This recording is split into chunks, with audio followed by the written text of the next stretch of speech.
And here we are again. If you're a musician that's been in bands for a while, you understand how much work is involved behind the scenes to book a show. But if you don't have a ton of experience with that, this may be the video for you. In this interview, I'm speaking with a really good friend of mine that's in the A&R and booking side of the scene. In my opinion, what he has to say during this interview is some of the most important information that young bands and artists should know before booking a show. We'll get to that interview shortly, but before we do, my name is Tim, and this is Discovering the Scene. Hello? There we go. I work hard to bring you the best people that work on the business side of things so you don't have to worry about spending your hard-earned money on a marketing degree. Instead, you could be buying that new instrument that you're going to have to hide from your significant other. You stinky. That's enough about me. Let's tune into this interview. How goes it, brother? Hey, what's going on, Tim? How are you? Doing very good. If you would, for the audience, give us your name and tell us about what you do. Okay, well, my name is, well, they call me Andy A. I run and own a little production company called the Bahay. And actually, it's not a production company, it's more of an artist consultant business that I do. It dabbles in everything from running sound to booking shows. Um, Basically, what I tell every artist that I consult is, I'm not here to get you signed. I'm here to get your basics taken care of. Whatever you do from there is all on you. So I just kind of get the baby steps going, or kind of get the beginners, uh, steps. Of course, I can't get the phrases right, but I connect the dots for all for young artists, and for those and some of those who are moving into town. So I kind of help there, and it's kind of like behind the scenes of everything. You know, Good deal. How long have you been doing this kind of work? I do it just whenever somebody asks. I'm always around, and I've always got my ear to the ground. And so when I hear an artist that I see, even like on Marketplace or on the Facebook Yelp or whatever musician site, say, hey, I need help. I answer, see what's going on. I've had locals come and say, hey, Andy, we're kind of stuck somewhere. What do you think? Um, you know, I've, Again, I've had a few artists like say, hey, I've gone to a show. Say, hey, you guys are great. How can I help you? Here's my business card, and we go from there. You know. Good So deal. yeah. How did you actually find yourself in this kind of work? Well, I mean, oh, and let me phrase this too, or say this before I get in deeper trouble, and maybe I could cause a stir. Everything I say is a disclaimer. Everything I say is the opinions of me from years of being on both sides of the bar, been on the road with a band, uh, toured. I've worked with a lot of artists, so it's all me. So I tell the truth. I'm pretty blunt. You don't like it? The heck with you. Do what you got to do. I'll do my thing. You do yours, with respect, of course. So, um, I love a street shooter. but no. To answer your question, how I got started with this end of it is like, I was in a band for the longest time. That ended its life. Uh, I ran two music venues, and they ended their lives like respectfully. And I sat out for a little while and just kind of watched old Nashville move into new Nashville. Hmm. And after a while, you're a musician. I don't care how old you may get, you still have the music gene in you, and you've got to Yeah. do something to keep it going, or else you just die older or die quicker. So Yeah. uh, I basically just kind of went to shows again and just kind of recharged and started talking to people and seeing some cool shows and said, I think I found what I'm looking for. But it's one of those when the need comes. So like I don't burn myself out, and Hmm.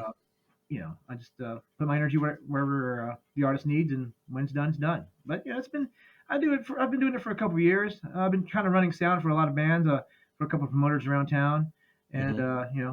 that's pretty much all I've been doing. When you and me actually got together, it was you were running the booking at the Rutledge, if I Yep. remember correctly, Hmm. and uh, I started a band called Forgotten Fable, Hmm. and you were so gracious to lend us your venue several times for that right there. And I never got a chance to thank you for all the help that you gave me. And that was really appreciated because being a new band, it's so hard to get a show anywhere, especially this day and age. And we'll talk about that later. But definitely, that was one of the things I wanted to thank you for first off. Oh, you're welcome. Oh, you're welcome. And thank you because you're putting up. another thing that's needed around is somebody that push locals or bring up some other ideas that people have forgotten or just need something new to listen to. That's right. So And you know what? The way I see it too, it's not just local to Nashville, it's local to just the scene of whatever city that you're in. right, I'm going to be focusing on everywhere that has a good local scene. right, And you know, sometimes you need a voice for the voiceless. And you're talking about musicians, they have that musician gene. Well, I'm not terribly interested in being in a band anymore because I've lived that. I think I'm good for now. But this right here is my outlet. So it always helps me to actually talk about music. It's kind of like being in like one of those step programs. yeah. I used to be a musician. Right. Well, see, I think I still call myself a musician, and I would still love to be called a working musician. But Hmm. I'm adulting, mega adulting. I've got a house note, car note. I've got guitars sitting against the wall. But now it's kind of like, well, I can't sell them because they're too dear. So now I've Hmm. got to figure out which kids get to them next. Do the grandkids get to them, or should I donate one to see if or find a kid that's going to be a young Padawan and hopefully take go up the next level. I don't know, but it's definitely you got to have an outlet somewhere. I love that meme that floats around with Eddie Van Halen. It's like just keep playing, man, just keep playing. I think that's one of the coolest things ever. You know. Good deal. And you said that you kind of sidestepped away from the business for a little while. Yeah. How did you actually see? I mean, well, let me ask it a different way. How did the business actually evolve for you? When the Rutledge was at the top of its game and Nashville was doing what it should have been doing, growing, it was cool. Everybody was like all about support, all about you know keeping the music going, seeing new things. But New Nashville took over, and then this is when I realized when I got burned out was when all the people that I supported and I needed the help. They shunned me. Like, oh, I can't help you. They turned their backs on me. I felt like the heck. I gave you guys your first chance. I wanted needs a little help, and so Hmm. after New Nashville took over, there was an influx because people venues were changing, bands were of course changing because old blood was moving on, new blood was coming in, but they had a new attitude on everything. Hmm. And so it's just weird how I'm trying to adapt with the new things going on and still try to keep it old school because still old school. You take everything away, old school will take over. You know, new school any day. I mean, if you don't have TikTok, I mean, what are you going to do? I mean, you got other platforms, but uh, you know, it's the basics. Always the basics. You know. Yeah, absolutely. So, like, as I said, I knew you as a booking agent. So, if you could, can you go into the process of how somebody like a musician would actually contact you and get your interest to book them? Okay. Well, let me put it this way. There's every venue is different. Every artist is different. But there's a common ground. But each one's pretty much everybody's pretty much different on how they roll things. But I will tell you how I would do it or how they would approach me, and how I would still do it. Which of course eventually, Tim, I will have another venue. I just don't know how I'm going to roll, how it's going to go. But how it usually happens is, you email me, you say a nice letter, a greeting, booking, and the most thing that I tell everybody is that I give you 1 minute, 1 minute in your email, or overall. So you email me, you've got to have a decent, just description, couple sentences what you are, what you're trying to look for, and dates. Have a link or have a picture, have this and that, a few other really important information. That way I can look, scan you real quick, and go, okay, I've done my research on you. You're in the yes pile. Yeah, you're okay. No, you know. Right. If you have, even if you put your say, hey, my name's Tim. I'm booking Forgotten Fable. Um, uh, you know, here's my link. If I go to your link and there's nothing there, and I had to take a lot of time to search for you, you're an automatic. I'm going to wait till later. You know, Hmm. it's the same rule goes. If you have 30 seconds for the crowd to lose interest, I give you a minute. You know, That's actually pretty generous compared to some of the people in the music industry. Usually you get about 15 seconds. If you yeah, don't get to the point, yeet, gone. right, and that's what it takes. I mean, because you get so many, and Hmm. of course, it kind of helps if somebody says, "Hey, I know Tim from Forgotten Fable. We're trying to find a show." Cool, Hmm. great, or they drop a name. I loved it when people would come in and say, "Hey, my name's this," and talk. Because if you catch me where I'm at the bar and I've got the computer open, and you happen to take your chance on coming in, and I say, even though you're still kind of rough sounding and all that, I'll give you a chance. Why not? You got the balls Hmm. to come in to say hi. Sure, let's do it. I used to do that Absolutely. to John Bruton, who used to run 12th and Porter. I scared the crap out of him because I knew where his corner was at the bar because everybody said he sat at the end of the bar. So I snuck up by and go, "Hey, Mr. Bruton." He's like, "Oh," he spills his wine. I go, "Hey," introduce myself and blah blah blah. But then of course the following week he calls me, "Hey, nice talking to you. You want a show?" I'm like, "Sure, we'll take it." You know, and it works. You know, Yeah. I, I've had a few artists come up and be rude about it, and I'm like, "No," and I'll tell them like, "No, you're not gonna talk to me like that on the first talk. Get out, come back some other day." Yeah, the whole rude talk or the ego attitude, that stuff right there is one of those things that should be out the door regardless, because you got to treat this as a business. Mm-hmm. And if you come off with a negative attitude like that, you're going to definitely be in the hell no pile. Oh, I've definitely told a lot of people, guys, get the f out, go get out, Hmm. just get out. And I've done that, and they've told me to screw off too. I was like, well, again, but if you want to play another venue, that's fine. I don't need you. See, now I'll tell you this too. The late Frank Sass, since his passing, I've kind of figured out that I've kind of taken up the gauntlet with him with Hmm. his personality. I love. He was always rough, but he was always having a lecture or an educational term to it, or something. Hmm. So every now and then I catch myself like acting like Frank. He has rubbed off on me. you know, I like, miss him so much, dude. Man, that dude right there, he was hilarious. yep, When I was in the band Shadows of Light, we were preparing for Buzzfest, and the Rutledge was just about to open, and he was trying to tune in his soundboard, and he asked if we would come there and just practice where he could just run his sound, yeah, and we are like, sure. yeah, we need this.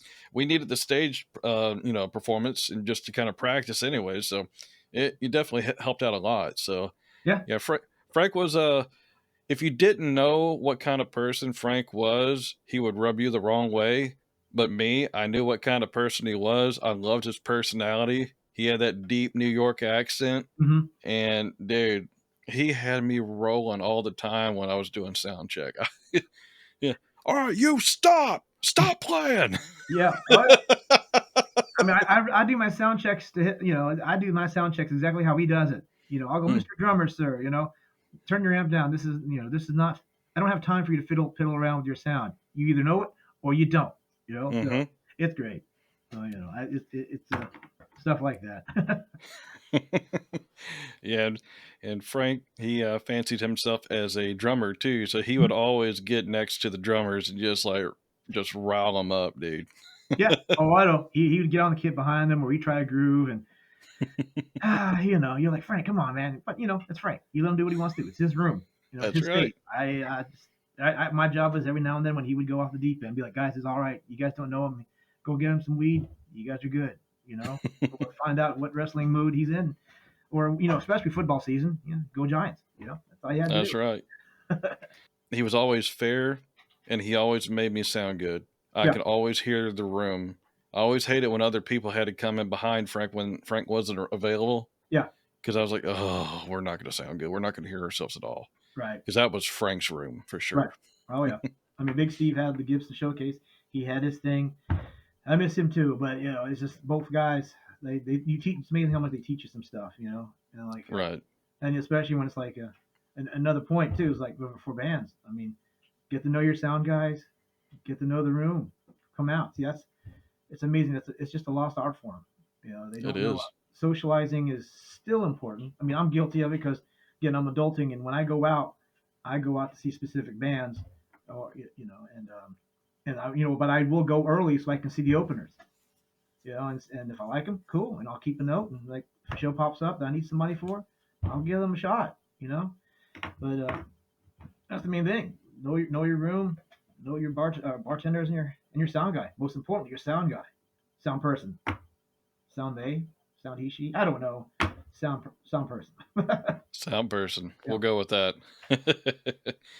when you're booking like a venue that you've never been at, or a just any venue period, like Okay. how do you negotiate that show with the promoter or with the actual owner of the venue?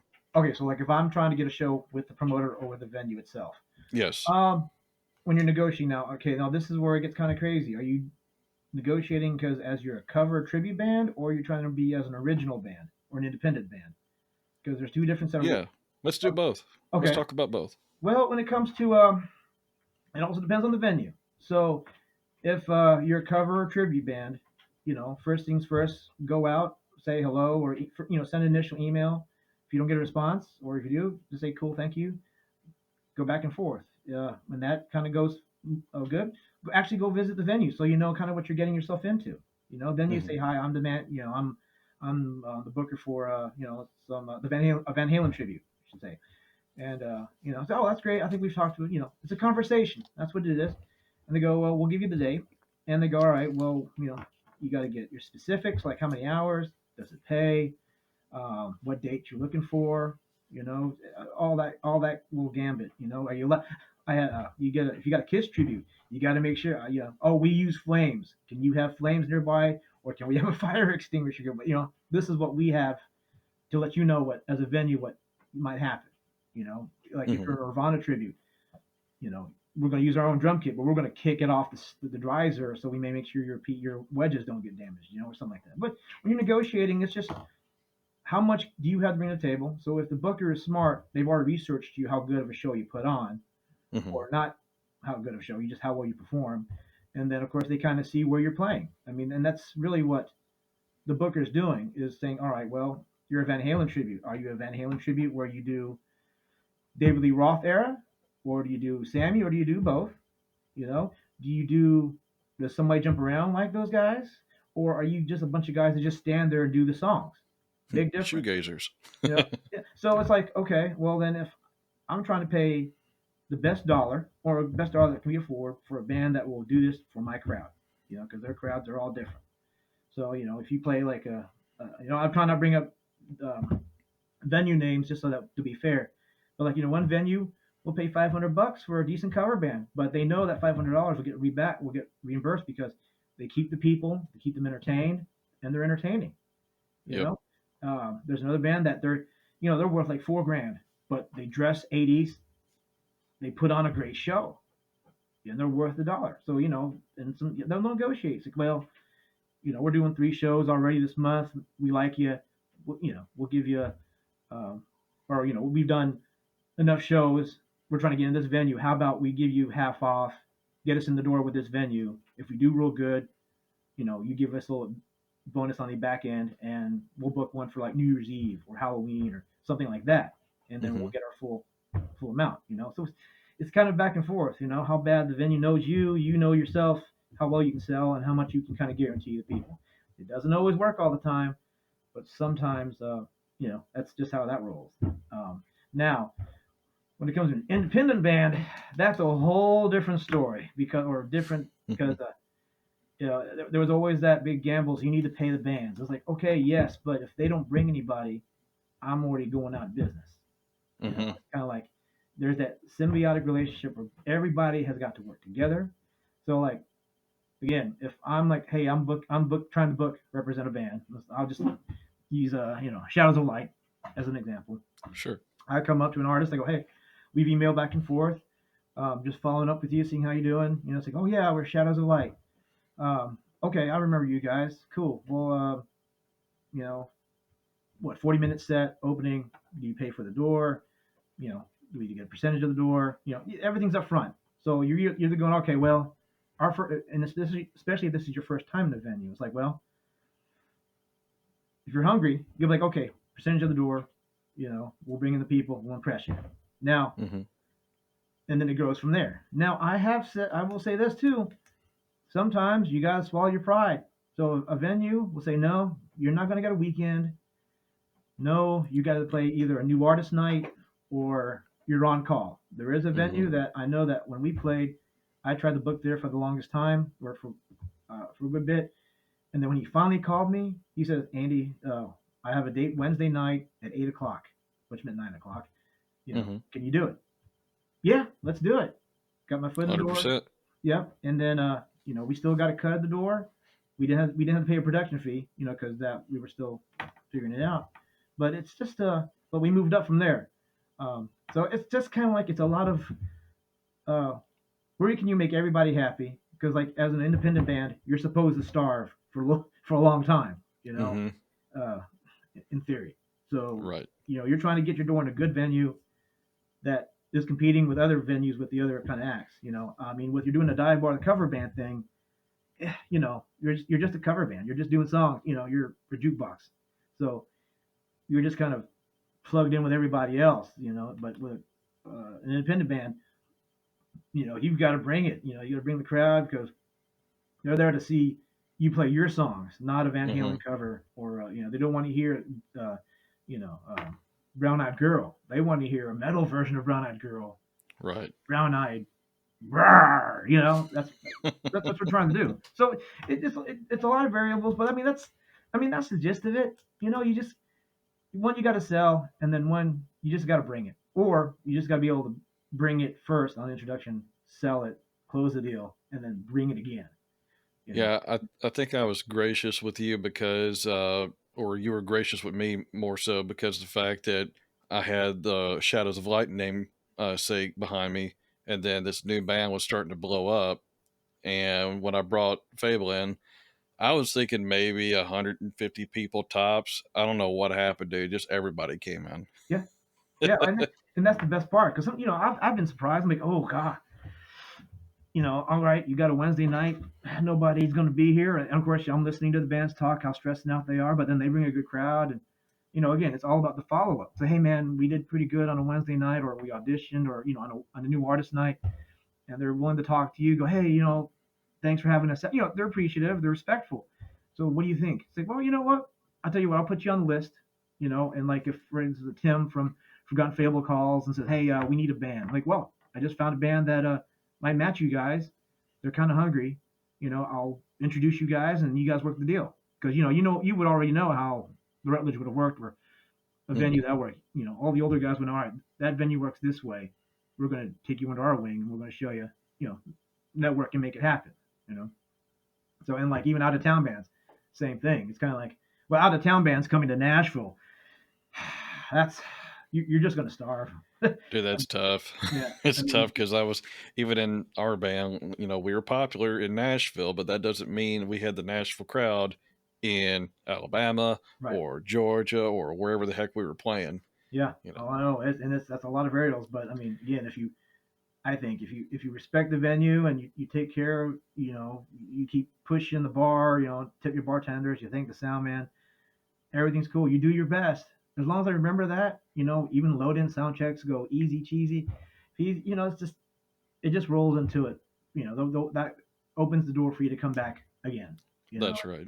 so but that still kind of works. Again, I don't know these days how I get to listen to kids, and I do. I really do. If I can, I'll listen. I'll eavesdrop and see how kids talk. And I'm not talking like kids. I'm talking like younger bands that have started up at any age. Right. I listen to how they talk or how they want to carry on with themselves. I listen to how they react at sound check because if like I don't want to deal with problems like this at a sound check. I don't. Right. Right. That's too much. Or it goes, well, we got 4,000 likes. It's like that doesn't mean nothing. I mean, I tell them that too. Oh, we got 4,000 likes. Okay, let's do the math. 4,000. That's over the world. Let's bring it practical. You're regional. All right, so that's 400. Let's say half of that been purchased. All right, that's down to 200. How many people actually travel to you? Let's say 10%, 20. And Hmm. that's including maybe including wives, girlfriends, and significant others. That's right. So That's right. math doesn't lie, but when you're negotiating, just be straightforward, and respectful. I think is the main thing. Hmm. Yeah, I think too, like social media does play a trick on people Oh, with the whole numbers game oh, because I know some booking agents, they want to see those big numbers and they're like, oh, okay, that's great and all. But then people like you that are actually extremely, knowledgeable in that right there for sure, the difference. That doesn't always translate to, feet in the room, Right. Oh no, it's always crazy. I mean, I've been surprised a bunch of times. You know, it's like okay, not only do they only have like 20 followers, but then they show up with everybody, and then I've Hmm. seen people with a billion followers, and it's just nobody shows. You're like, oh my gosh, how am I supposed to? You're running a business. You're trying to like, oh, this doesn't help. But a day is another day. You hope the next set of acts help you recover. You hope it's always Yeah, right. that kind of thing.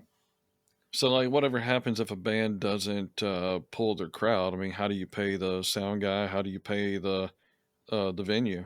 I take a hit. It comes out of the operating fund. So like, Gotcha. I mean, yeah, it's for those who have ran businesses or own businesses, they know it's called the bottom line.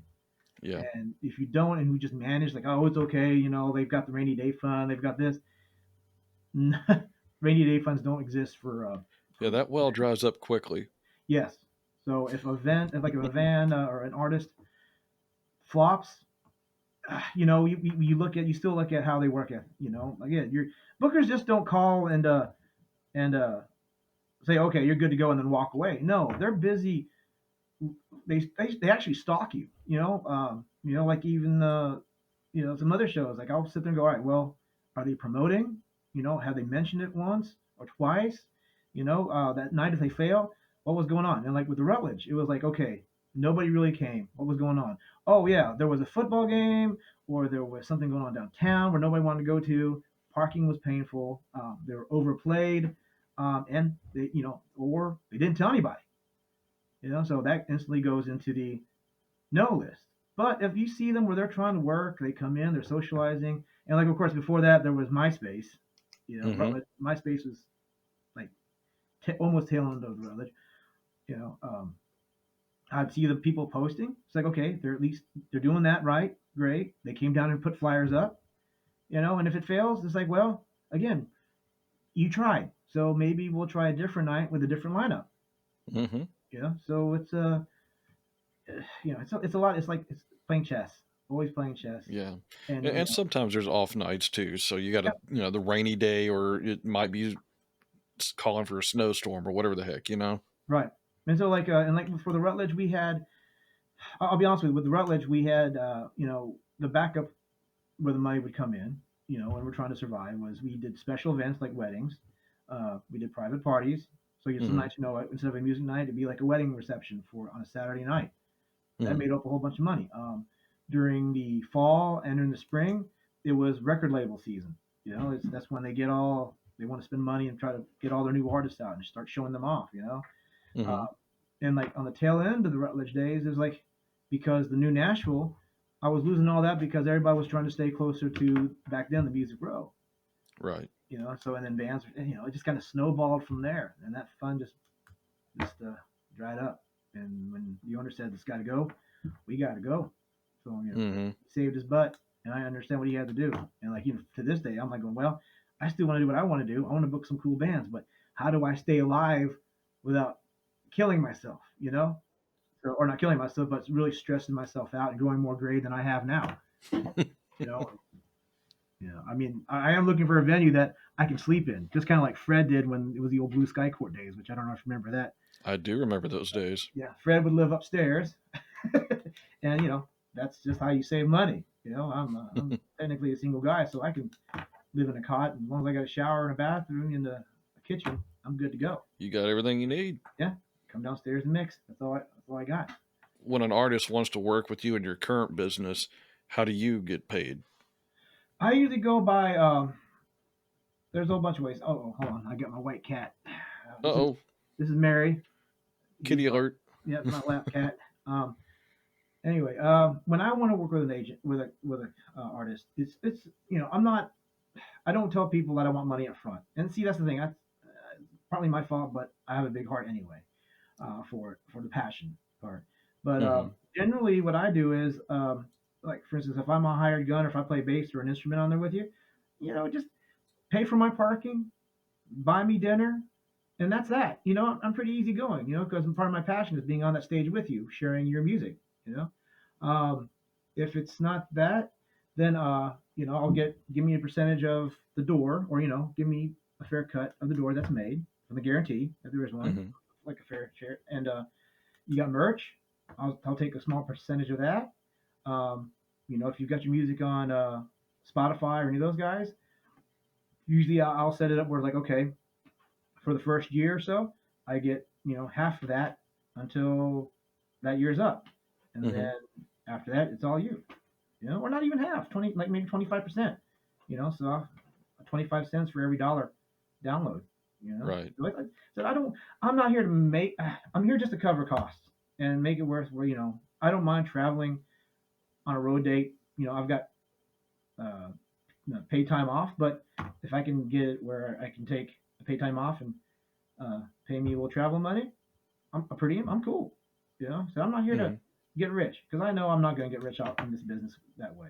Unless by chance one artist gets that gold or platinum album where they get really signed by a real deal, which I forgot about that. If they sign like a major label, I want my finder's fee. You know, There you go. but it's not. I like to be greedy. It's just I just want to be able to Well, if make you it do work. your work for it, you deserve it, you know? Yeah, yeah. I mean, I don't. I think I put out good work. I just and I work with some good artists, but like artists, they either move on, they get domesticated, or Hmm. they move on to something else, or they just figure out I'm not the industry is just not for me. That does happen. Yeah, so it's like It's a okay, tough industry. yeah. So I was like, all Y- right, well, I made a little bit, and I got to play, and I've got some tracks that sound really good, and all that added to my portfolio, and wait for the next person to come through. You know? That's right. I mean, because the main thing is you got to eat, you got to pay your bills. I kind of like living in my own house. I don't like renting. Yeah, So, I kind of like keeping those little creature comforts like that. right. Oh, I know. That's what I mean. It's heavy adulting because I would be glad to be on the road. I mean, I really would. But I can't because I'm not. I would need a high per diem to make that happen. Right. And I am not. You know, I'm not the best top of the line hired gun bass player. So I don't qualify myself to get that high guarantees. I'm just like, all right, weekend warrior stuff. Who needs me? And see, I'm also There you picky. go. I don't do covers, so it's like, well, I just want to drive up, drive back, or I'll just stay the night and chill out. But yeah, I just I've Yeah, got I'm not too much on covers myself either because, for me, it's like, yeah, it's great. You're playing other people's songs, but what can you do? right. And then if you're that one band, I don't want to throw this band under the bus, but Alien Ant Farm, Yep. can you name one of their songs that isn't Smooth Criminal? Right. Exactly. I Right. mean, I can't. I think I they're a can't either. great band. I Right. think they have a great sound, but the only song that I really know by heart is that one. Right. And they've come to Nashville once a year. I see the Mm-hmm. name, but it's like I'm not paying a 20. No, no. Like last time they were paying like $30 tickets. I'm not going to pay to hear that one cover. I'll just pull it up on YouTube and just Mm-hmm. catch it. So yeah, I know it's just it's there's a time in your life where again you want to be a musician. You want to get your you want to get it out. You want to be developing or creative. Mm-hmm. But sometimes you just can't do it with the old ways it used to be or how I want to be. I'm not ready. Right. I can't lug a big rig anymore. I don't. What is it? An old bandmate says, "Man, why don't you ever? You need to bring your amp." I go, "No, no. I just want to bring my bass guitar, my pedals. If there's a house rig there, I can make that sound good. I'm a bass player. It's just like give you Yeah, some the low bass player end. doesn't really need a rig. I Yeah, mean, right, long as the house is like got good sound, you're not going to need a bass rig. right. And like even as a guitar player, I'm like, well, I don't mind. I won't bring a stack. I've got amps galore, but even again, it's like I don't really want to bring an amp. I'll do it, but I Yeah, think it's the table handle. you start regretting that amp situation, especially if you're like trying to be a rock star, bring your full stack amp to a show. Yeah, Right about the moment you walk up to the load in, there's no elevator and there's like 9 million stairs. You're like, huh, yep, how do I get up there? yep. And the rest of the band's already up there, and they don't want to load anymore. And they'll load out, of course, it's pain. Yeah, I'm done. I mean, I'm still fighting the Kemper or the digital stuff. You know, I'm still fighting that. I You I know, understand. I so own an Axe FX okay, 3 Mark II. okay. See, And don't get me wrong, it's nice to be able to hook up and just play. But me, I'm one of these kind of people that I am an old school tube guy. I yep, love the tube amp. I can't get past the digital sound. And I'm also one of these people, I want easy. It's easy for me. I have an amp, it's a Carvin amp, has a little 5 band EQ. Yep. It gives me exactly the sound I want. And my sound on stage, it's like balls deep. It is heavy, Right. I mean, you've heard it, but I know you can't recreate that in the studio with like that because it's just too muddy for the studio. You have to like blend it in and make things Mhm. work. Now, granted, in a studio situation, Access Effects perfect. Yeah. And I know Metallica. There's gonna be people saying that Metallica uses it. Well, that's Metallica. That ain't Tim Gleaves. You Right. know. Right. I So have it, but it's analysis paralysis for me. right. I just want simple. Right. Man, that's me too. I've scaled my board down too, but that's when I'm playing. In the meantime, I'm just kind of working, and I spend a lot of time searching and checking out, a lot of blurbs. I do. I still, I may be. I'm not out of the scene, and I'm not heavily in the scene, but I am watching. Always watching. I'm always listening. I like listening to the gossip, good or bad. Hmm. So, and especially when I'm trying to put shows together, I'm just trying to make sure I can find bands that will work with each other and not give me an ego. Mm. Especially if they're young and or they're established. It's like, well, yeah, that's where the thing is. Like, well, I need a favor. Don't worry, I'll pay it back. Either we'll get a guarantee going, or you know this or that. And that's part of the booker's headache. Still, booker's headache is like you scratch your head like, well, how do these people think they deserve so much? And you're like, you gotta be nice sometimes. Hmm. You can just be straight out butthole if you want to. You have to be. Yeah, that anus attitude, that right there will definitely be a two-way lane. Oh yeah, no, I try not to be, but I'll let them start it first, so that way I can respond. I have the right to be that way. Yeah. Yeah. Okay, Power on. exactly. So I'll let you talk. Go ahead. Oh, now my turn. Shut the f up.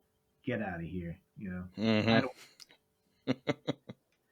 I mean, I enjoy being nice to people, but reap what you sow. One of those kind Right. of things. So I No. try to put out the best foot forward, especially these days. Maybe not so much back when I was younger, but now kind of changed my attitude a little bit. Kind of grown up, it happens, right? Yeah. Yeah. I know. And it's still the same. It's just yeah. Anyway, I can always harp on the old days and the new days, but I just know there's always that common thing. Just be nice and be respectful. Hmm. And then just kind of bring it. That's all. So we kind of touched base on this, but like one of the things I like doing on this show is talk about challenges and such. Okay. So, uh, with what you do, what is one of the largest challenges that you have to like jump over? What hurdles are your main things that really bother you that you really need to get past? Okay. Well, when it comes to the booking side, it's just a matter of again, I'm these new venues just pop up, so you try to Hmm. get used to their style. That's the new challenge. It's like, okay, are they accepting emails? Or what do you go through? Instagrams? Do you go through their how to put up the hailing frequencies? Do you do that? Do you go into town? Um, that's one part that I have issues with because in a sense, granted, I hate going downtown Nashville. I don't. Hmm. Yeah, I don't even heard that from other people. Going downtown Nashville sucks. But there's a few venues on the edge that I want to get to, but I got to time it right where I'm not going to get charged a $20 parking fee. Oh no, Hmm. $40 parking fee for three Yeah. hours. So money is a big issue. That's always a standard. Where to spend the money, and then others challenges I've had when it comes to booking is all right. Who do I want to put on the bill? Who's not overplayed, who doesn't have an attitude, who's willing to work well with each other. That's it. I've I've I tried to book a show together, and I had a drummer go, "No, I don't want to share drum kits." I go, "Dude, this is a small stage. We don't have time to Hmm. uh, to wait on you to change kits. We don't. It's just on and off. There's a house kit there. Or I'll bring a house kit. You can beat the crap out of it all you want, but we have to share a kit. Oh, I'm gonna do it. Well, fine. Tell the rest of the band, I'm sorry, but I can't use you. So yeah, it's like the band attitude. It's like or an artist attitude. It's like, well, I'll try to mix shows. I like to. And it's fine. I've had bands tell me, well, we just don't do that because I think we're just not a right fit. I go, you don't seem to understand. I'm trying to make it fit, but I need to know that you're open minded to opening up for another genre in a sense. I'm not gonna like put a country to a dark metal band. I'm gonna just build a good thing, or just kind Hmm. of keep it in the same. But don't give me an attitude because it's not like it's not what you want or whatever. I've been watching your band grow, and you seem to be staying in the same spot. Maybe it's time to think out of the box. Yeah, you got to branch So out a little bit. yeah, For me, long as they're in that rock category, I'd play with anybody yeah, because rock and metal they work well together. So oh why yeah, not give it a shot? right. And so that's what I have. I mean, I think that's the challenge. Is just mainly just new venues, and I think artist attitudes. I mean, not all of them, just the ones when you really want to work with, they give you that, and you're like, all right, that's fine. I'll work with the next one that's hungry. And when you're saying artist attitudes, you're talking about mainly just the local artists, right? No, I've dealt with a few out of towners, and of course they stay out of town. They don't come in. You But know, what I'm talking about is more or less the not signed, not the big name acts. These are the small town acts, right? right? The indies, yes, Gotcha. the independent levels, yes. So I have a lot of issues, challenges. It's like, look, you guys, and I've told them, it's like, look, these are venues. This is meant to mix. This is meant to kind of introduce you to new people. Hmm. Come on, no, Yeah, okay, I don't think that I would ever tell a venue or a booking agent no unless it was either one of a few situations. One, it had to be like one of the worst places to play, or two, it had to be one of these situations where I know it was just going to be a train wreck from the get go, like a battle of the bands. yeah, I right, don't do battle of the bands anymore because I think they're stupid. right, Uh, I'm not going to throw the name of the company under the bus, but they would always come around. They'd always play that one venue that's no longer there now. It's a Domino's, the one I'm talking about, yeah, oh probably. yeah, hmm And yeah, it's just like they always tell you, "Hey, this is a big thing, and just sell your tickets." And like you sold the tickets, they get some of the worst bands in the world to play this kind of thing. It was always a similar band that was always playing these things, yep, and you had somebody there take the money, you never see them again. There was no second level to it. right. Oh, You- it's a dead end show basically. You just Yeah, they, it's they just make like, their money. where is somebody that's different? That's like, I want to see somebody with a suit and tie, or a lady in a dress that looks, like she is like representing the company. You see nothing. Right. Oh, I know. So that's the main thing. If you're going to be doing a battle of the bands, make sure there's like either a prize that's obtainable, Right. or make sure it's something that's not a lot of politics going on. And usually, I mean, I know it's kind of hard to turn down a gig at times, especially when you're new. Hmm. But when you start getting more experience, you start feeling out those things. And it's like, okay, at what point is this going to benefit me? Right. My band is popular enough where I know if I turn this one down, it's not going to hurt me that bad. Right. Oh, it's definitely smart booking. I mean, it's a vibe. I tell young bands you should play out as much as you can. I mean, you As should, much. Yep. but you Hmm. also gotta make sure you pace it out. So like, I told a singer songwriter one time, all right, I need you to play a singer songwriter round in East Nashville one week. The next week, play one in West Nashville. Play one in South Nashville. Play 4 times a month, and then we'll book something up in Clarksville and just see how it works. You kind of find your niche. You kind of find what crowd you feel. Once you find your home, then turn that into your home base, and you go from there. Young bands, the same thing. Do a new artist night, and be ready when somebody says, do you want a Wednesday night? Don't go no. Well, we can't do that because when you say, well, we bring our crowd out on a weekend, it's like again, the booker would be like, well, let's see how you really do. They've already done their homework on you, and they're trying to give you a chance because they don't, it's like dating. You're trying to feel each other out, and then Hmm. it'll go from there. So it's that part still kind of is the same. It's just to me that's a challenge. It's trying to tell especially artists that I've talked to sometimes it's like, I need you to do this. Well, I don't need to do that. I've got this many things on Facebook. I go, well, then you do your live stream, and that's what kind of killed is that too is the industry. You can actually do TikToks or whatever. You can do 30 seconds, do a song and a verse and a chorus, and you feel more comfortable Hmm. than doing a new artist night in Nashville where you're being ignored or people are talking around you, they're not paying attention. You get your ego doesn't hurt as bad. So Right, I mean right. that's just it's a confidence thing. it's it's rough.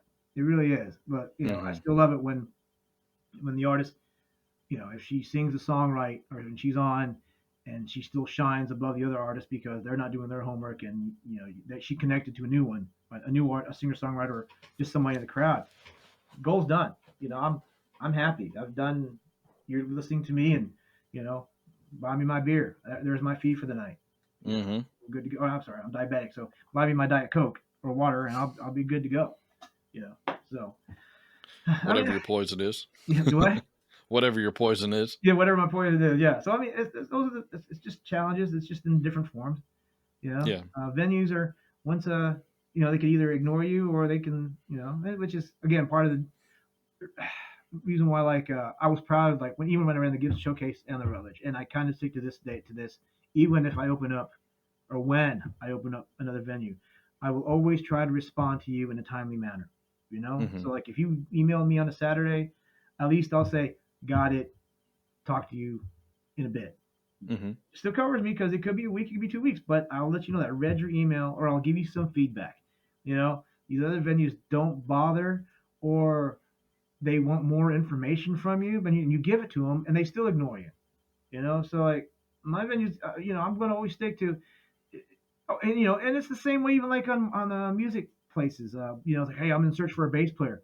I respond. They don't read the emails, or they don't give you any response back. So you're like, okay, you're looking for a bass player or whatever instrumentals you're looking for. If that's the way you're going to run your business, you're going to be just you're going to be Dead no to wonder you're water. frustrated. You're not doing anything, or whatever handout you're getting, whoever's backing you up, you know, do each his own. Do whatever you want to. I'm just saying, go out, and if you're hungry for it, make it happen. Right. And I will say this is a digital age.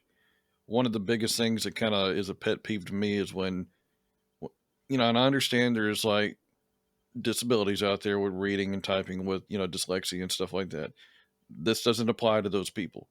However, the people that are more than capable of spelling correctly Right? and they're just not doing it. We have spell check, stuff like that. When you're writing an email, you need to represent yourself the best you can in this digital world. That right there is one of the first things that I'm like, if I have to try to interpret this stuff, Oh, I'm going to think that this guy's cussing me out. I don't care if it's just nice things. I'm like, no, delete. right. Oh no, I get those too. I'll get those that have like no pun, no periods, no Mm-hmm. commas, just none of that. And you're like going, bye.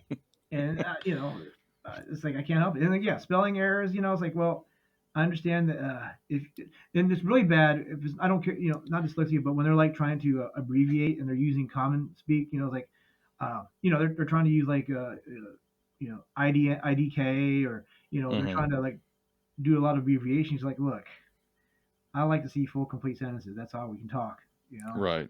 I don't know. That's just me. Now other people can read past all that, Mm-hmm. and that's fine. I just know that sometimes it'd be nice to It, see somebody use a period correctly. Or well, the whole text language, you're yeah, trying to text on your phone and stuff like that. Yeah, if you're talking to your wife or your buddy or something like that, that kind of information is fine. But when you're trying to contact a business, legibility, full sentences, be an adult, yeah. Oh no, it's a business.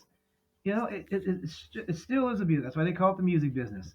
Mm-hmm. It's a ugly side of it because you want to be the rock star, but Yeah. it's still a business, no matter Yes. how you put it. It's And no money. matter what stage of the game that you're at, it's going to Mhm. be a business and there's going to be everybody with their hand out and you got to be able to manage that the best you can. Right. Oh yeah, and that's why like in bookings and everything that I've done with other artists is like, well, remember you've got to. It's a balance. It's still a business. I want you.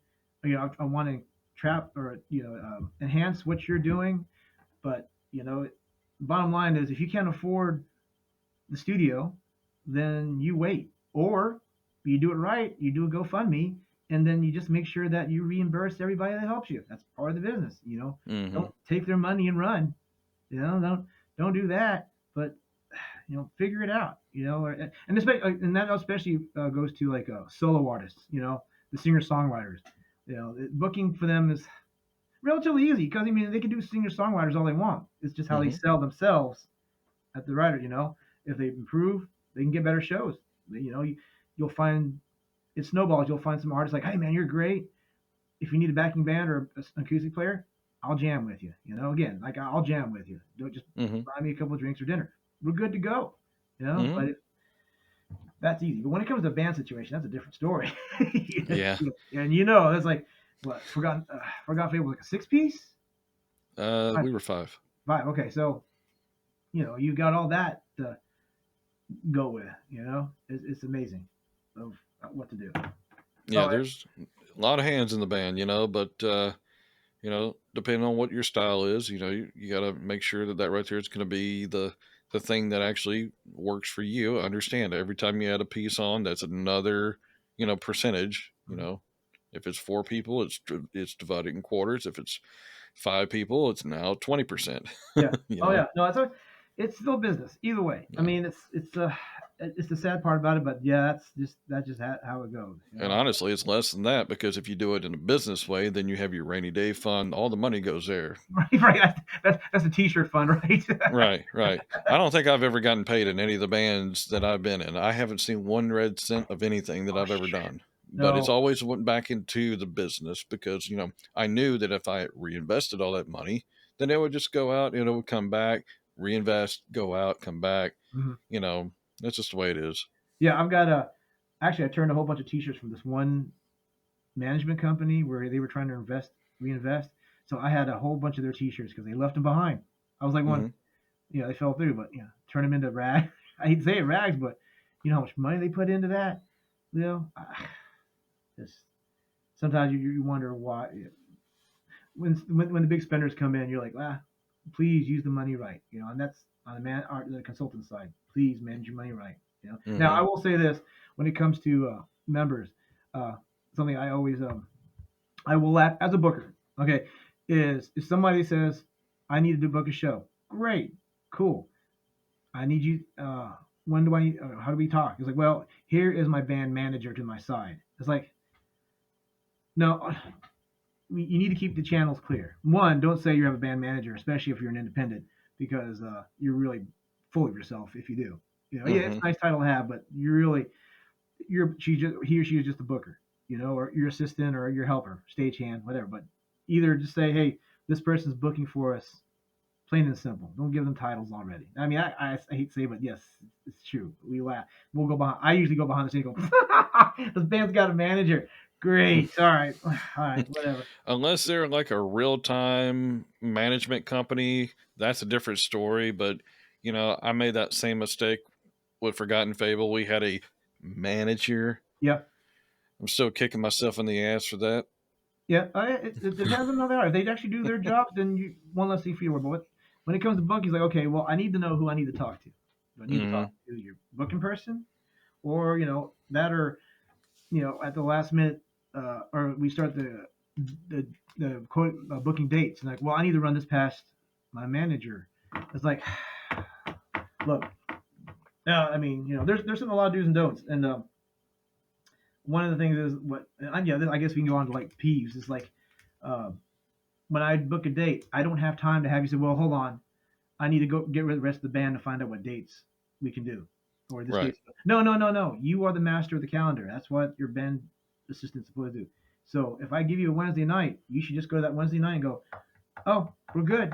We're gonna do Hmm. it." And all the rest of the band needs to understand that you booked the show. There's no, "Oh, I can't because I got." No, no, no. You put it.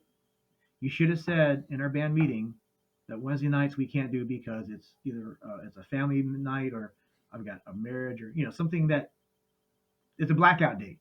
So Right. Right. I don't need to sit here for half a day going, all right, when are they going to get back to me? Because I could have gone to two other bands. They're like, yeah, we're good to go. You know, it's Yeah. And there's so many productivity tools that you can get. I mean, Google's a free one. I mean, there's a calendar there, yep, and you share it with all your group people, and you can easily see immediately if you have something on that date, instant message or a text or whatever. You can talk to your band's immediate feedback. right. No, I And I hate know you might not expect an answer back immediately. Say, okay, give me a moment. I'll contact you back as soon as I agree with everybody. right, right, So it's not terribly cutthroat. Like, you know, I need an answer now. Unless it's like been one of those things where it's one of those situations. I need an answer right. now because we've been dragging our feet for And days on especially this. when I say, well, you got the 15th. Great, great, cool. That's cool. We'll take the 15th. The next day, oh, I just realized my singer's out of town. We're like, Mm. Talk yeah, with everybody first, then book the show. yep, get it straight. I mean, that's it's a lot easier when you're going back and forth. You put in the calendar, it's done. You're ready to go. You can update your calendar as everybody's good to go. And vice versa. I've always tried to say, all right, well, I'll give you 3 dates. Here's your 3 choices. Pick them. Pick one. First one got first one responds back. Got dibs. So Right. it's still business. Yeah. uh, So let's talk about what you have going on right now. So right now you're doing like booking for some venues. mhm. So I'm going to have the little pop up going on right now, talking about what venues you're booking for, what bands. So go Okay. ahead and explain. You sent me like three of those catalogs here Okay. or flyers. I'll put it this way. I got the 2/15 that date. That's actually my 50th birthday. I don't want to Happy call it. birthday. No, thank you. I don't want to call it a birthday bash because I think everybody's overdone it with a birthday bash. So I give it a different title. Just 50 days of shenanigans, 50 years of shenanigans, because that's what all I've done for 50 years is just shenanigans, this crazy stuff. So anyway, I've got that show going on. That one's at the East Bowl, and it's connections. And of course, it's all who you know. So like I've known the owner of that venue for quite a while. Hmm. He has caused a little trauma. He's caused a lot of drama, but I like his layout, and it's a good little room. So if it's a good start for me as a good sized room. We're gonna try it out and see if it works. If it's got you had him on last week, Spencer Ezel. He's gonna be performing on it. Hmm. Rachel Lipsky's on it. She's known for she's on the road a lot, doing overseas touring. I've got Matt Anderson, who's one of the bass players around town. He's been in the Great Affairs and a few other places.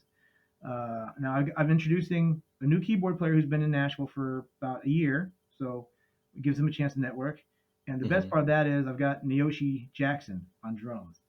This guy has played with the Wooten Brothers. Oh Uh, wow. he's just one heck of a guy, and I've always wanted to jam with him, but never had a chance to. What else? Uh, I don't even have my notes on that. I've got a cool cover band closing out the night. Revolution, they're cool. Your typical 70s, 80s, 90s, and 2000s cover. Uh, and I am mad because I can't remember her freaking name. Oh, well, then I got Salmon in the Current, and that's a former bandmate of mine from back in the day. It's got his band, and he works for a really cool drum company, but I can't say. But if you're a drummer, now's the time to come out and have your portfolio ready to go. You know, and now I'm stumped. Hintity hint hint. Yeah, so I mean, if you want to socialize, come. That's a chance to do it. Actually, he'll be fresh coming from Nam, so he'll be all about trying to figure something out. Why am I forgetting her name? Because she's really cool. Let She's me been see on. if I can pull it up real I quick got it. because I Yeah. have it. Tori Allen. She is a violinist or a fiddle player. She has been on the road with the Ataris and a few others. She was also on a track that I produced with a country artist. If you want to, I don't know if do they put feedback or they want to ask questions, they can do that. Because I mean, I would love to give plug her, but I'll wait. Well, the artist that I was helping record, but Tori is phenomenal. I mean, that entire Okay. lineup is it's great. So Yeah, like anybody can comment on this video for okay. sure. All right. So it's a really cool lineup. It's a mix. It's not metal. It's not and of course my all star band. I'm doing like a cover set of just stuff that I used to love as a kid, and I just like to butcher. We'll just see how well I can. I'm not a note for note player. I'm not a session player. I'm a live guy. So we're just gonna butcher as many songs as we can for the set, because that's what we're gonna do. Yeah, just because. I mean, anyway. So that's what's going on with that. Um, so these streams are cool. So the owner's great, and like if I can get my foot in the door there, I'll try to do some bigger shows there. Um, Now I do have a night job, and it's at the place called Happen Chance Social. They got a small writers stage there, and they usually have cover bands and singer songwriters, and we've had comedy nights. So they're a social club, so it's like different artists. Well, I'm doing the same thing. I'm doing a set of covers, um, but this is like covers that I kind of grew up as with a kid. So in a sense, it's gonna be screwed up because you're gonna be like going, why would you cover? I'll throw it in there. If you like Sesame Street, I'm doing a Sesame Street cover. I can't tell you which one, but it will be arranged pretty nice. It's so I got a good lineup with that, and I've also got a young or an up in a Nashville local Sini Hunt.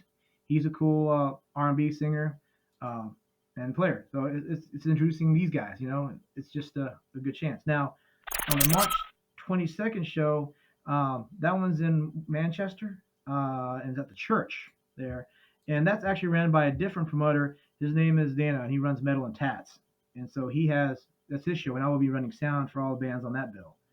Okay. And one of them, of course, will be Mr. Gray, who's a really cool three-piece, and a band that's been around for a little bit. If I can find it, Bridges to Burn. They've been a good hard rock group around this town too. And of course, it's in Manchester. And Dana over there, he's got himself a good little niche in that part of the world. Introducing a lot of metal and hard rock bands down there. So I mean, Mm-hmm. he's a good guy you need to talk to. And also I'll say that the church he owns that venue, but he also used to own 328. So it's Oh kind of wow, like, 328. yeah, I know. He's even got the 328 banner hanging in the back hallway. Wow, I that's some know nostalgia right there. Wow. exactly. So he's a cool cat. I love listening to his stories, but all this stuff is like, it's all just kind of I like to spread out because I'm still trying to find a nice little venue. I used to book a place called the Mockingbird. They're in Franklin. Great little stage, Okay. uh, but it's I'm trying to find a new vibe, a new home. Until I find a place to call my own, and that's another thing I should tell artists is try to find your home. Find a place that has a cool place to go. People like the Rutledge. Some people like uh, the basement east, or even the basement itself. You just try to keep, don't overplay, play smart, and just kind of find a venue that you call home. Some Mm-hmm. people, we used to call, two places we called home, small venues were like Windows on the Cumberland. I don't know if you remember that room. It was a I've tiny, heard of it. Yes, I have. okay, long gone, but still great. And then we also played at Guido's Pizzeria, which was also a good little venue to I've start. heard about that one. And they've moved on, or as venues go, and then you step up from there. You either I'll be honest with you. The whole place to eat while you have a stage here, a lot of people just want to go to a restaurant to eat and have a good time. Now, I could be wrong, but like I've been to restaurants that had a stage and had somebody up there, doing their thing, and it's just like, okay, I've had enough. yeah, no, I feel like that's why. Other places that I think are exceptions to the rule is like the Hard Rock Cafe because you're That is an expected. exception. They're like touristy spots, like Broadway. That's it. Hmm. That's expected. You're gonna eat. You're gonna have a band blaring out some kind of cover tune somewhere. But um, something to think about layouts. There was a venue here in town. I think they're still open. Is the 404. They had a cool layout where they had two stages, but they had one outside, but you can also come inside. Hmm. And fortunately, I don't think they're around anymore. But I mean, venues have to think as well. You know, what band are you allowed enough to be on the inside or the outside stage, or figure it out like the Rutledge. You had the one room over there. Well, we were still a live music venue, but you could go away from the stage on the other side and not be as bothered as bad, and you could still have a place to talk. You know, Hmm. it was well designed, and that I mean, some That venues was a don't. well designed place for sure. Yeah. So some venues are not designed like they should be. There's and I'll tell you, bookers or to artists, like sometimes management wants artists, they want to live music, but they do lose their ideas. Like, are you going to be a live music venue, or are you going to be just a music or are you just going to be a restaurant with music in the background? Big Hmm. difference, because you got PA. Again, you don't want to put a hard rock group with a crowd. You don't want to put a hip hop group when it's a family night, or depending Right. on the level. So it hurts. But again, if a band artist wants to play a show, they got to kind of do the research. Is this a venue that fits for them down the road? Right. You know, And um, the weird thing too, talking about that, you know, my band at the time, Fable, was one of those ones that we were kind of open to playing anywhere, and we know the rooms that was good to play, right, for what we were doing. mhm. But it was always those weird, obscure shows that paid off the biggest in the long run with like meeting people, like Yeah, important people. right. So don't turn down gigs. If it might sound a little weird on a certain time that's not normal, it's okay. Give it a Yeah. shot. Oh, yeah. Because like, shoot, people like I always laugh when artists go, "Yeah, we got industry people coming out." It's like, no, no, no, Probably not. no, not this late night. You're wrong. You're going out what 9 o'clock? No, they're already at home. No, Yeah. they'll hear from a friend of a friend or an intern how that went. And Yeah. even then, that intern's not guaranteed to show up either. Right. Right. Don't Yeah. try to. There's been several times I've been disappointed thinking that somebody was going to show up because they said they would. Yeah, And you look out in the audience and they never did. right. A couple times they had people do it and they were like, and they got up and left, it wasn't their thing, whatever it was. Yeah. No, But tell the truth. Just tell the truth. If you want to push the show late, if that's valuable, great. If not, roll with the times that you set. You know, mhm. especially when it comes to your guest list. Don't even burn your guest list on somebody in the industry. No, because the industry people will just write it off on their card anyway. Mhm. That's a deduction for them. That's so. Right, right. And for me too, if somebody does happen to come out for you in that odd chance, you know, don't crowd them. Yeah, Treat them like a human being. Don't, worship them unless that's the kind of person they are. They need that. But, right, just kind of read the room, just be cool and do your thing. But, you know, the whole band needs to know, don't act stupid tonight. right, exactly. Yeah, I mean, I'll be honest with you. Sometimes I'll set off the vibe like I'm important, and I've had people. It's weird because I'll go out, and when I go out, it's like a really important date night for myself. Yeah, because I usually go by myself, so I'm dressed up like I'm gonna go out in the town. So you'll usually find me if I'm at a show. Always look near the soundboard Hmm. because to me that's the best spot to hear everything. It's Oh, in the yeah. center, and or I'll be somewhere near the bar, but mostly I'll be near the soundboard, and I'll be the one just kind of judging and I'm not judging your playing. I'm just reading the entire stage just to Hmm. see what's going on. Is this vibe right? And of course that's part of the art developmental thing that I do. It's like, okay, I'm trying to figure out how can this be marketed, as a package, Hmm. but I'm also seeing, who's got the attitude or, who's going to give me a hard time. You can kind of read it off the stage. Oh, So yeah. it's like, but yeah, it's funny. And they'll be like, man, are you with the label? It's like, no. And of course, then they're like, oh, and they walk away because, they're trying to represent the band. It's like, anyway, it's pretty funny. Sometimes you get your ass kissed, and sometimes you're like, whatever, f off. Those, The way I see it, you're not with the label, but it ain't like you're nobody, right, you're a somebody. right, And so don't treat people just because they're not the the label, right, the mecca of music for you. But you know, people really need to understand, that getting signed is not the ending of it. It's that's the beginning of when the hard work starts. right. Or it could lead to a dead end, which I've seen a lot of bands sign those It bad could deals. shelf you quick. Yep. And so, So you but gotta be damn careful with that stuff and read legalese or yep, get somebody to read that legalese for you. You have to, because yeah, otherwise they're going to take all your money, all your assets, all your stuff, and guess what? You can't do nothing. right.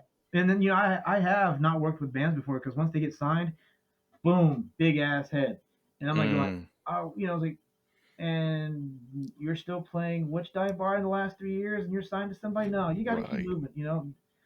They're supposed to help you, but again, I don't know what the contract entailed for them when they Hmm. signed, but you still got to be nice and humble. Because remember, I was the same guy that gave you your first shot, and now you're going to treat me like crap because who knows? I could have been one like, yeah, they're pretty good guys. You should give them a shot.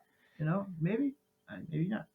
I don't know. Yeah. One time that I played with Powerman 5000 at the venue that turned into a Domino's. Yeah, that happened.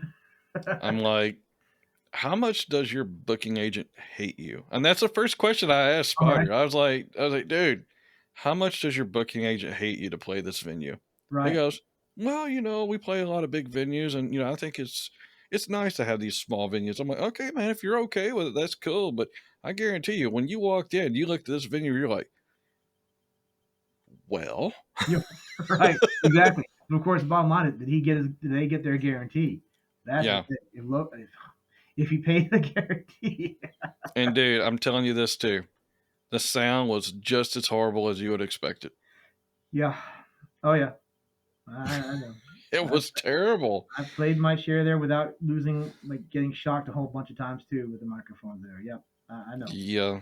But that was a niche. That's the main thing. Uh, It but it always had people, so I can say that there was a soul crowd there. Yeah. You know, that you can always expect those few people to be there no matter Right. what. Oh yeah. No, I guess it, they live there. it's one of those things. I tell people, it's just if you're hungry, go for it. No, you should play out as much as you can. Like you said, it's just if you're not, then spin your wheels. You got to figure out what you want to do. I wanted to be a rock star. I wanted to be above the crowd, not in it. I wanted to have, I forgot what it was, which Kiss member it was, but I want to be in my bed and have all these rock chicks hanging out all over me. That was kind of my dream back then. Now I'm just happy that my dog can snuggle with me now. So it's There you like, go. but it's you get in this music industry because you want we're just a different type of people. We love the attention we want to get, but we can still stay humble. You know. Right. So now, one thing I forgot to mention too, booking wise, is this. This is one topic that I was at another podcast a long time ago, and the thing was, it's called pay to play. I don't know if you've ever had that happen to you guys back in. Yes, yes. I have paid big shows to play, but I won't ever play a small show and pay for it. No. Okay. Well. Other than paying the venue, of course, and things like that. Okay. And now, if it's a larger venue, I'll pay for that one. I get it. I mean, but I'm paying the venue, paying the sound guy, paying the lighting guy. I understand that. But coming up with a large sum of money to play a show that I could book on any night, no. Right. Okay. So like I have had problems where I had one guy say you should never pay to play, and I was being an innocent bystander behind the scenes, and I almost came from behind the camera and called him a freaking idiot because I wanted the main thing I like. You have to look at the okay. When the option comes to pay to play, you've got to say what is the return, and that's the most important thing. Okay. Hmm. So like there was I think the venue. They're up in Clarksville. Was in Clarksville. They're gone Hmm. now. He would pay. You would have to pay to play to open up for some of his acts. I get it. It's local. You could have gone Hmm. on there anyway, and I know it was trying. You paid to cover his loss just in case. Hmm. But some of the artists that I knew that complained about the pay to play was well, did you have merch to sell? Did you take the time and sit at your merch table? Instead of going out to the parking lot and drinking, getting high with everybody else. Part of the return was yes, you get to pay to play. The return is that you get that act's fans to Hmm. talk to.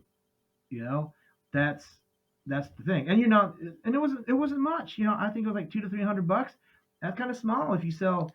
Two or You know, three hundred bucks. yeah, Yeah, I could see losing that. That's no yeah, big deal. I could gain that back in merch big time. right, merch. But then again, if you get 20 of their fans say, "Man, that was a great set," Right. where are you playing next? Oh, you're playing back in Nashville. We're there. That's the goal. You do that. I've had bands go like, "Well, we don't want to pay to play at this place in further out." I go, "Okay, uh, you're paying to play. I understand. It's out of town, but you're out of town. Hmm. Again, the same rules apply. Do you have merch? Are you willing to socialize?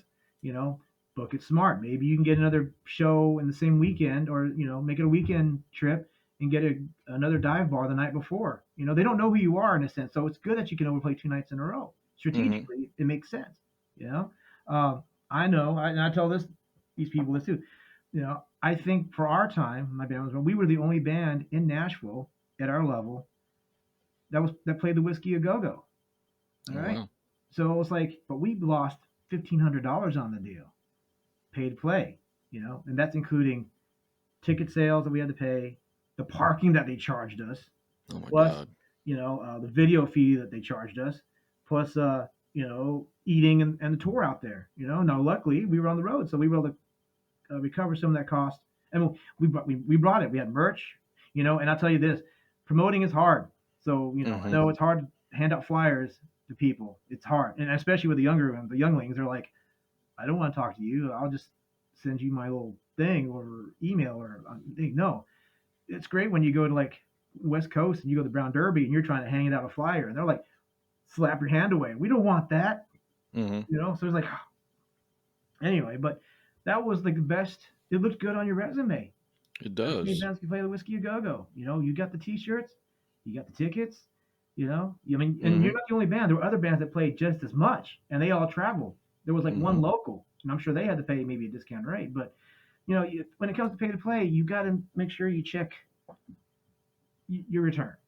That's Yeah. all. Don't hate it, but as a band or whoever your manager says or the head person can say, all right, well, what do we have to lose? Now, if Right. you go with a crappy attitude and you're like, oh, we just waste this money and we don't go to like, and some of these pay plays are like little festivals, and I'm not talking like West, uh, the one down in Texas, those two, Red Gorilla Fest and I forgot the name of the other one. But they're big festivals, so you are definitely paying to play. If you get Oh, picked, yes. you are part of one of the biggest independent music festivals in the country, and who knows who floats around in that? So there's always a positive. You just gotta know how much money do you really want to spend, and how hungry are you really wanting to be? You know? Right. Now that one right there, if you're an independent musician, artist, and you're not signed to any major label, you might want to pay that 2 grand or 3 grand or whatever it's going to cost to get on that bill. Hmm. You know, yes, it might suck to come up with that kind of funds right now. I know the mortgage has to be paid, that car note has to be paid, but yeah, dude, that one right there, you got 5 members, 5 of you come up with the money, Yeah. dude, it's worth it. I Or mean, we did a show at a venue up in Mansfield, Massachusetts for it was basically a festival, yeah. but the headlining act was Alice in Chains when they just came back. Oh wow. Okay. The first show. So that right there, one, historic, two, honorable. Yep. Even though like we were nowhere near that big stage, we got to play in the same venue, that same area, Right. that same night Right. with the same crowd watching. Right. So you So, have an audience there, and if you came prepared, merch, and you were willing to talk, man, that's golden. mm-hmm, That's part of the deal. And of course, in other words, if other bands were ready, or if you guys were ready, if you had already planned that in the budget to travel, cool. If not, it'd been like, well, let's see if we can get a spot the Thursday night before they play. mm-hmm, Make it a double night. Again, you're trying to get your foot in the door in this city, so play a night there. It's a dive bar. If you're hungry, mm-hmm, you may make some money selling some merch, and maybe a small guarantee out of the deal. Again, it's just it's the business side. Think smart. Don't overplay or underplay or it's so many factors. I mean, it's just like, and of course, that's why bands argue. Well, we don't want to play that bill. Well, we want to play that show. We don't mm-hmm. got the money. Oh, well, we can make the money, or I'll sponsor it and I'll go in debt. Or yeah, it's fun, and that's why I don't mind being in. I like, for me, when I'm in a band, if I'm helping book, or even like with an artist, it's like, well, I'll play. I will give you my 2 cents because I mean that's what I'm supposed to do. You Mm-hmm. are the artist, so you get the final call. If you want us to go, go. There's a budget, go. If a band, I don't want to get in this the big debate. Especially if it's 2-on-2. Because if it's split, then you need a manager or somebody to go like, all right, go. Pack your stuff up and get over it. Five member pace. You've always got to deal the tiebreaker. Yeah, yeah, So, but it's all the bands. You got to just figure out. Many of band meetings of figure out which way you want to go. I mean, that's the main important thing about booking is make sure you're ready to rock and roll. Like I said, you got to be prepared. Because I'll have questions for you, and I'll be doing my research. there And you go. I don't like being stupid when I approach a booker and be like, well, I got this band. What are they like? I don't know. I don't like it when I have no website to push. Or nothing. That just Right. So, out of your entire time of booking people or doing what you do, what has been your most favorite act or artist or whomever to work with? Oh wow, that would actually have to be as of right now. All of them. Abby Emmons. She was one of my most recent artists, and fiery redhead, great singer songwriter from Kentucky. Uh, great lyrics, great storytelling. And she was fun to work with. But she decided to go on her own different direction. So Mm-hmm. cool. So we left on a good term. Nothing bad, but yeah, she's definitely one of my favorites to work with. Um, let's see. There's a yeah. Let's leave it at that because I had to really think hard. Okay, Yeah, I've been with a bunch of other bands I've played with, but she's definitely one of my favorites. cool. All right, so let's do a king for a day kind of question here. Okay. So, if you had an opportunity to work with an A list of three artists, Whew. who would those main artists be? Like these are like signed acts. Okay, and this is like as a booker or a Yeah, promoter or yes, any of that, whatever okay. you want to do. Okay, so if I was King of the Day and I was putting a show together, wow. Okay, well, I would like to try. There's a young lady named Beta Boopy. She's really cool. Um, really folky, but she's. I mean, I saw her live a couple months ago, and she's phenomenal. Um, I also would like to work with Sammy Hagar. Actually, I would like to see if we could pull a full Van Halen reunion without all that freaking drama. You know, Hmm. I don't know how to get Eddie back, but if I could pull him out of the grave, yes, or find somebody other than Joe Satriani, have have somebody else at the guitar helm. You know, I have a lot of love for Joe Satriani. That's one of the main men that actually, you know, turned me into the guitarist I feel like I am today. yeah, oh, he's great. But like I saw him live, but with the last tour, and I was like, this is great, but there's just something missing. I couldn't put my finger in. I think it was just more like The vocalist. vocal.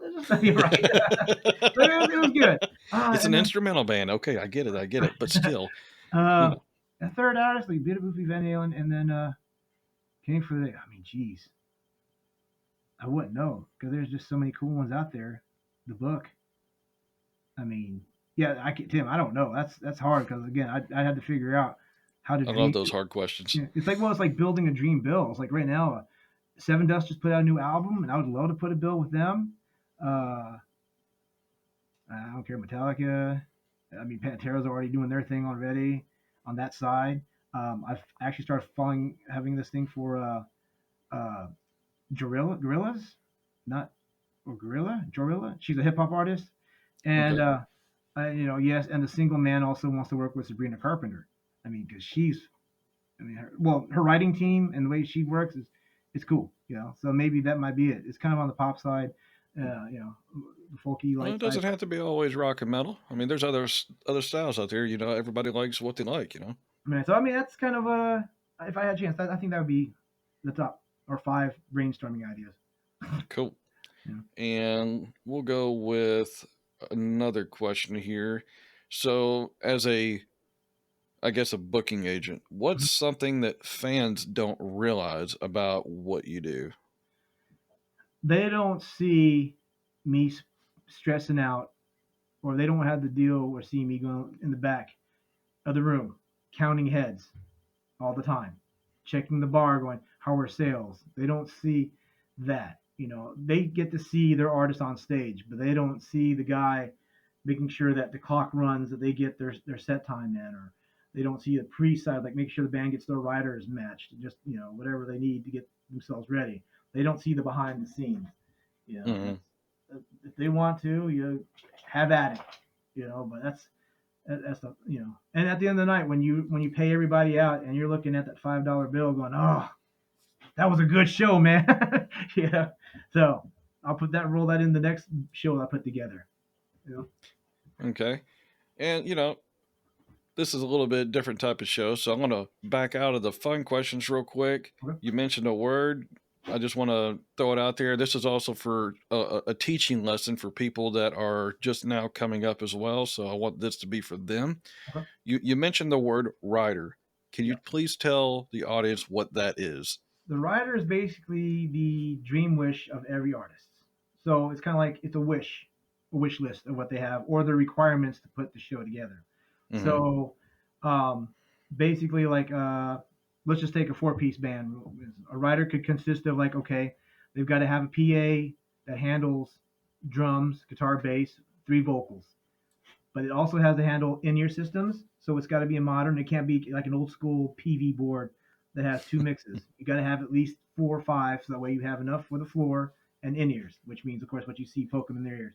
Um, so it's what they need. The requirements they want to have. If you've got lights, they want to make sure that you have enough lightings for their show. If they need to bring extra, or if it's too much, they need to tone it down because it could be a low key show, or it needs to have all the strobes going off, So that's that. It also requires, explains their set times, what order they go in, load in times, what gear they're sharing. Also, it explains, if they get hotel rooms paid for it, or if they're getting meals, drink tickets, and all the requirements. If they need to have, if they want, like for instance, for me back in the day, my part of rider was I needed to have Propel, any flavor Propel, and so lo and behold, certain venues like your case of Propel's waiting in the green room, sweet, or $50 for a meal. So it's kind of what the artist needs to continue. It explains also to like if there's a cut of merchandise sales to the Hmm. venue, all the fees. Basically it's the entire show description of what an artist is asking for to put their show on correctly. It could be Okay. one page, and I've seen one that are 14 pages, and those are fun to read through because the demands are unbelievable. I mean, you talk about Van Halen with the green M&Ms. I mean, I'm fine. I read these too, where they don't want certain things, or one room's got to be dark, and another room's got, it's just I weird. want But a that's bag of gummy bears with all the red gummy bears in right. one bucket. Yeah. No, it's strange. Some guys want, a separate dressing room for each member of the band, and like depending on some of the venue, like T-Pack, we were able to accommodate. But other times you're like, well, no, sorry guys, you've got a trailer, Hmm. or you got to stay on your bus. So I mean, and that's not all the time that I have yet to have an artist uh, say no, I'm not going to do a show because I don't get my 5 rooms. Some part of that's negotiating, and sometimes you win and sometimes you lose. But most of the time, it's you get to have medium. I'll tell you this one story. Mike Tramp for White Lion, his rider was so simple. He just wanted one bedroom hotel for him and his son. He wanted just a meal, and he didn't want to be driven anywhere. He wanted to be able to walk from the hotel to the venue. So I had to get him a hotel just a couple blocks away so he can just kind of enjoy downtown Nashville. And Hmm. his guarantee was pretty simple. We negotiated a certain break after so many ticket sales, so he got a guarantee, but he also got a bonus on top of that, or he still got his guarantee, but it was not like paid up front. But it was what a cool guy, and his rider was like 5 pages. It's just like, oh, that's great. And I think even like local bands or any artist at independent level or starting should have a writer. That way you can just kind of send it off, and it's also called like advancing the show. It's like, hey, are we good with this lineup or the setup? It's a good checklist. It's a good business practice to have always. Hmm. Yeah, like for me, because I never put one of those together because, we were just a basic 5-piece band and usually whatever band I was in, and I didn't have any kind of special needs or anything like that. Because I always thought, those were a little bit more pompous and you had to be a little bit more leveled up. But I actually learned something today. So that was pretty cool. Thank Yeah, you. writers, it gets more demanding when you're like an independent, and they're like, well, we need to have this, and like, look, man, look, again, it's about the bottom line. We can't afford, if you only bring like this many people, then that's about no. We will work. You work for the door, and you get 20% off your food, like everybody else does around here. But we'll make sure we'll have a parking spot for you as well. So I hear puppers. yeah, that's Frodo. Good deal. Since you are actually both an artist and you were actually, doing the whole booking and all your businesses that you have going on right now with that. So we'll start off with the artist side of advice. Okay. What is a thing of advice that you would give to any artist either trying to make it in the business, is maybe considering not staying in it, or maybe a young artist that is wanting to see this as your life? What's something that you would consider giving them? I always think that you should always have a meeting or some time to just once a week do have a to-do list or create a to-do list or things to do, and have a meeting with yourself or with your buddies, whoever's kind of helping you along, to guide and figure out to keep you on track. Because I've had a lot of artists, new artists who come to town, or even young artists, get burned out because they do too much in such a short matter of time. This is a 10-year town, so you've got 2 to 3 years to kind of figure yourself out, or do it. But in the immediate time, just kind of like, okay, I just moved to town, or I'm old enough to play a bar. Uh, I want to play a bar. How do I play a bar? List one, find people, or go to the venue. Take time out, uh, find a job. You know, I hate to rag on these guys, but the West Coasters come here thinking they have all this money in the world, and then when their money runs out, they're like, "What do we do? Go home." No, you should have put that in your planning. It's like, okay, I need to really find a decent little job that has flexibility to do my music. If you're here to do Hmm. music, it's a happy balance. But yeah, it's just about it's still the business side, and you got to find that happy balance. I'll part of that as a young artist, kind of midlife, was every girl I dated, I told them up front, uh, you are part of my world, and I will make time for you. But when you're with me, this is my world. This is my bar. You're going to be introduced. You're going to see the side of me, and then when the time's off, we'll snuggle. We'll go on a date night. But it's like the balance of it all. Right. She didn't know up front that my music comes first. A show will come first.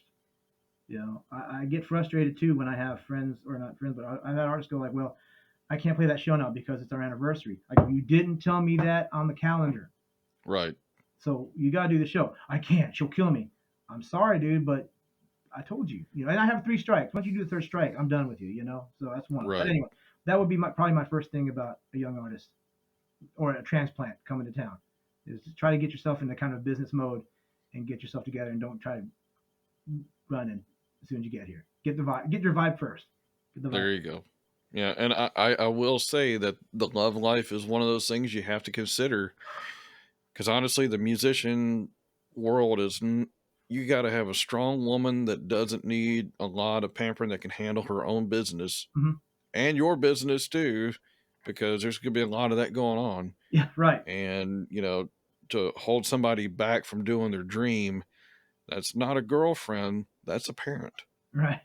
Well, yeah, and the drama. There's just there's just and I enjoyed of course, my wife at the time, when I told her that, she understood, and she enjoyed that kind of lifestyle, and she enjoyed when it was a keynote time, it was a keynote time, it was Hmm. that thing. But I always had the thing I told her, and I still tell some friends when you're here with me, it's like, yes, I know we've got all these people I'm trying to hug on and all that, but just remember, I walked in with you, I walk out with you, Right. and I will pat you on the leg to let you know that I know that you're there, and thank you for coming with me. Right. Right. But I don't need you when you're getting drunk off the free beer or whatever. Don't be raising a scene and saying you're with me. I don't need to be embarrassed either. Right. No. Yeah. Yeah. I think we've all It's been there at some point in time where we've had something happen with a significant other that didn't work out so well. right, right. And Yeah. so, but it's And it doesn't help. It right. doesn't Oh, help. and I've had I consulted one artist too. They moved here from the West Coast, and I think they're still together. But it's just her man at the time, I think, was still trying to support her. But then again, it's just like, well, if you're spinning your wheels, you're not getting anywhere because you're not kind of figuring out which direction you're trying to go.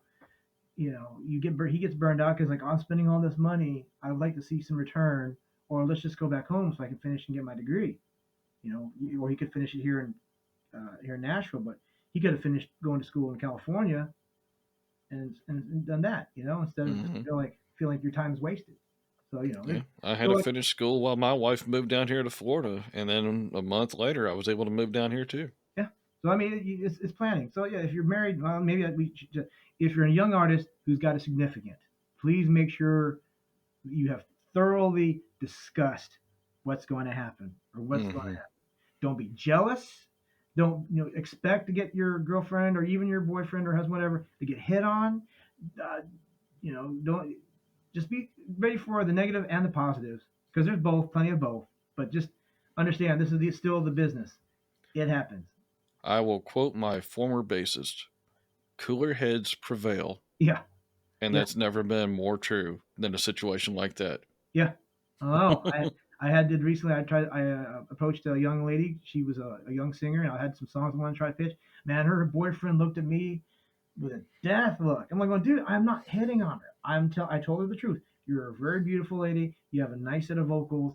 I would like to see if you're interested in trying a band out that's looking for a singer. And I've got some songs I'd like to try. Man, his look was like, I mean, Swole up like a bullfrog. yeah. And I'm just like, oh my, okay, dude, I'm good. I'm good. So, after that, I haven't heard anything from her since then. So it's all good. Life, better direction. All right, moving on. So, In your side of business, what's some advice that you would give somebody that's wanting to do what you do? Patience, be very patient, be open-minded, and of course, you've got to be hungry, um, or aggressive. You want to do it again. You don't want to burn out, so you don't want to take on five artists. Find one, work with them, see how it works. Take two, see how that works. But try not to because if not, you're not going to have enough time to do the focus. I always try to work with one artist at a time, and then other things like I'm running sound, but I can schedule it. I'm organized. I have a calendar. It's a business, so you just try to stay organized and don't overwhelm yourself with taking on too much, because you will burn yourself out, or you'll make your artist suffer because of what you do. Yeah, understood. And I guess wrapping it up, how can people contact you if they need you? If you need me, you can always find me on Facebook. It's the Bahay, Thebahay. You can also find me on Instagram. Is the same thing, the Bahay. And you can also email me, thebahay@yahoo.com. Uh, People ask, what is the Bahay? It basically means it's a Filipino word that means the house. So I have a big house that I'd like you to become a guest in, and that's best way to find me. Again, if you see an Asian guy like me, dressed, just kind of sitting at the console behind the board, that's me. I won't bite your head off. I like, come up and say hi. I ain't scared. Now if I'm running sound, a whole different story. I may look at you because I don't have time to talk because I'm busy working. But Hmm. once the band's up and running, or the night's over and you're still done, let's talk, or let's just exchange addresses or platforms, and we can go from there.